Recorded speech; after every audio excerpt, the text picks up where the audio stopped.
প্রেমিকা এবং সহধর্মিণী এই দুটো কিন্তু সম্পূর্ণ আলাদা রকমের।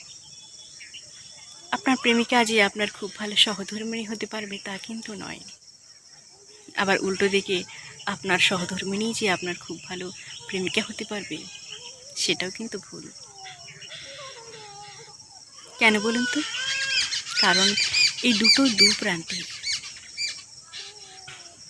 আপনার প্রেমিকা আপনাকে একটা গোলাপ, কিছু চকলেট আর জন্মদিনে পায়েস রান্না করে খাওয়ালেই সে আপনার কাছে খুব ভালো প্রেমিকা হয়ে যাবে।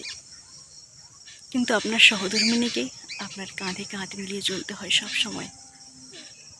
খুব বেশি জ্বর এলে মাথায় জলপট্টি দিতে হয়, দুবেলা থালা সাজিয়ে পরিপাটি করে খাবার দিতে হয়।